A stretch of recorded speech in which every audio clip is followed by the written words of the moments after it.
Hi, welcome back to the Property Gurus. Today we're going to talk about where do you start? How do you actually start on your journey for property investment? And that can take you in a number of different ways and different roads. And we're going to talk you through the different options, what you need to think about, and how you are best to prepare yourself for making your first investment and getting started on the road to financial security. So, this is one of the early videos in a series of videos. So if you would like to subscribe, just click on the button on the screen and that will make sure that you don't miss any of the future videos that we're posting, as well as you can see all the ones that we've already put up onto YouTube before today. So there are 7 key things that we need to go through today. And the very first one, before we get started on any of the decision-making process, is what is your objective? So really you need to decide what it is that you're looking to achieve through your first property purchase, through that investment in property. And for most people, there are 3 key decisions to make. Firstly, do you want to live in the property? Is it somewhere you're going to reside? If it is, then obviously that has different implications for both the financial side of it, because you can borrow in a different way if you're living in the property, and also what it is you're looking to buy, because if you're going to live there, then you're going to have more influence and more of a decision as to where it is, what it actually consists of, and what you need to do to it. So that's the first question. Do you need to live in it? If you don't need to live in it, then you've got 2 options. The first one is, do you want to rent it? And that again has implications to both the borrowing, how much you can actually raise for finance, and also what it is you're looking to buy, because in any of these things you need to know what your market is. And we come on to marketing and looking into who your customers are in future videos, but just for today we need to decide whether or not we're renting. And if you're not renting, then the third option is you're buying to develop. And if you're buying to develop, then obviously you're going to buy it, you're going to do some work to the property, and then you're going to sell it on. And that has implications as well, because you need to start thinking about what it is you're looking to provide to the customers and your buyers. So you need to make sure that you buy with a view to being able to develop those properties in the way that you need to sell them and make a profit. So once you make your decision whether you're going to firstly either live there, secondly rent it, or thirdly develop it, then the next question is, what's your budget? And that is going to be absolutely critical for any investment. You need to know how much you can afford to invest in that property, and then that will then lead you down the road of where it is, what you can buy, and all the other things. So from a budget point of view, first of all, you're going to need some money. You're going to need some money as a deposit against the loan that you take, which is the mortgage. So work out exactly how much you've got. And let's go through an example where you have £50,000. So £50,000 is your budget. You've built that up as your savings. You've borrowed it from somebody you know, from your mum and dad, whoever it might be. You've got 50,000. So working backwards from your 50,000, the most you will be able to borrow is if you decide you're going to live in the property, because you can get a higher percentage of the purchase price as a residential mortgage than you will for a buy-to-let mortgage or a bridging loan for a development. So in the market, obviously the market changes a lot, it goes up and down, and there's been a lot of movement recently, but on average, and looking at mortgages today, you will be able to get a 90% mortgage. You might be able to get higher than that, but let's say 90% is the most that you'll be able to borrow at this stage. So that's if you're going to say, I'm going to live in this property, it's a residential property. So if your budget is £50,000 as your starting point for your deposit, and you can borrow 90% on a residential mortgage, then you've got a 10% deposit. So that means at £50,000, you'll be able to buy a property up to the value of £500,000 So it's a lot of leverage. And we'll come on to leverage in future videos and talk about the pros and cons and why it actually helps you make more profit by borrowing money. So you've got a £50,000 deposit as 10%. That means you can buy up to £500,000. Now that doesn't mean that that's what you are going to spend, because you need to then decide, do I want to do any work to the property? Do I want to spend money once I've bought it, making it better, either renovating it, extending it, making it bigger, changing the layout, changing the fittings, new bathrooms, new kitchens, new windows? All of those things are going to cost money. And once you've borrowed the 90%, it's then very difficult as a residential mortgage to borrow any more money, because they give you the money for the house and that is the end of it. So if you want to spend money on the property, you'll need to spend less than the full amount of your deposit so that you've got some money set aside to make the changes. So for example, if you wanted to put in a new kitchen and a new bathroom, then they are likely to cost you something in the region of £15,000 to £20,000. So in that scenario, you'd want to save £20,000 for your renovation and extension costs. So that would mean you've only got £30,000 as your deposit, which then means you can only spend £300,000 if it's 10% of your purchase price. So all of these factors need to be taken into account when you're working out, what's my budget? What can I afford to spend? Do I need to spend any money after I've bought the property to renovate it, to invest into the property to make it better? So that's the first factor.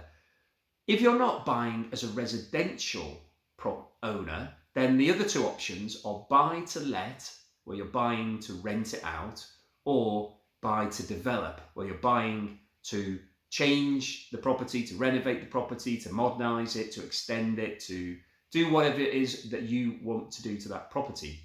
Now, if you're borrowing on buy-to-let or a development loan, then the most you'll be able to borrow is 75%.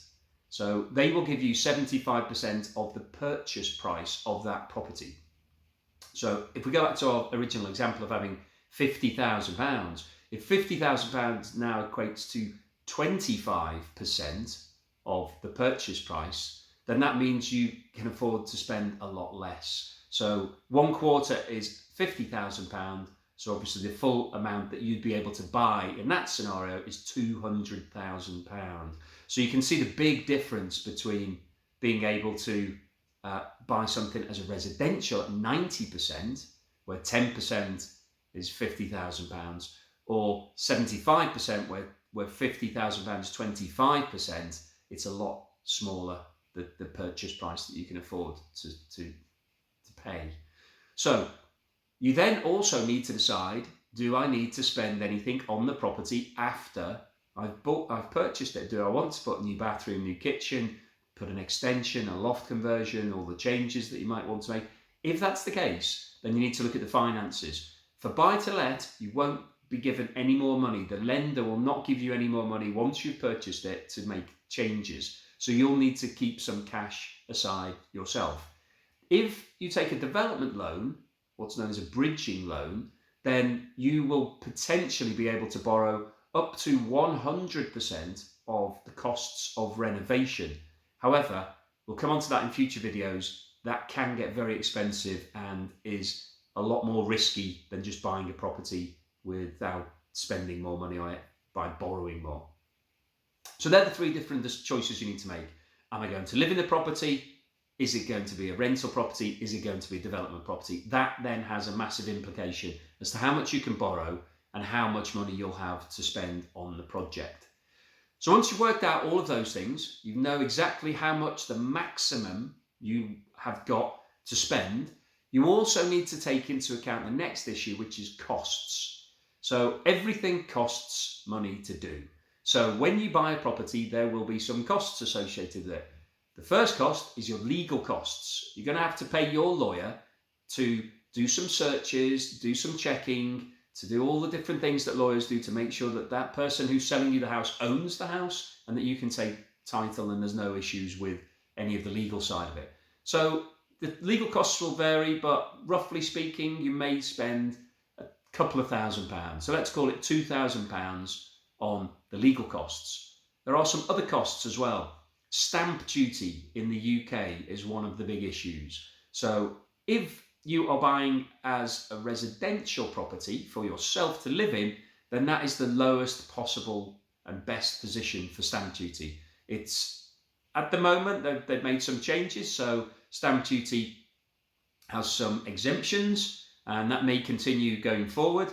But you need to look up, go on the internet, type in stamp duty for the amount you want to pay, and you'll see exactly how much you're going to pay. And stamp duty is a tax on buying properties. So essentially, the government taxes you when you make a purchase of a property, just for their own revenue purposes. So you need to know how much your stamp duty is and factor it into your costs, because you will have to pay that. The lender will not give you the money for the stamp duty. It will come out of your deposit. So stamp duty needs to be taken into account. As a residential purchase is the best option. If you're buying to let or buying for development, there are additional stamp duty costs that the government charge you for that. So you will probably pay something in the region of 3% extra when you buy it for investment purposes. So we'll come onto this in future videos, but one of the options here is that you could buy it as your residential home and then develop it whilst it's still your residential home, and then sell it, and the costs will be lower. You'll pay less stamp duty, and there's other tax savings for doing that as well, but we'll come on to that in other videos. So once you've worked out all of your costs, you then also need to factor in any additional spend that you want to do. So the next issue is the work. How much work do you want to do to that property? Do you want to just buy it and move in and do nothing? Or do you want to make some changes? Because if you want to make some changes, it's going to cost money, and you will need to have that cash out of your deposit, out of your savings before you start the job. Because in a residential position and a rental position, you cannot borrow any more money.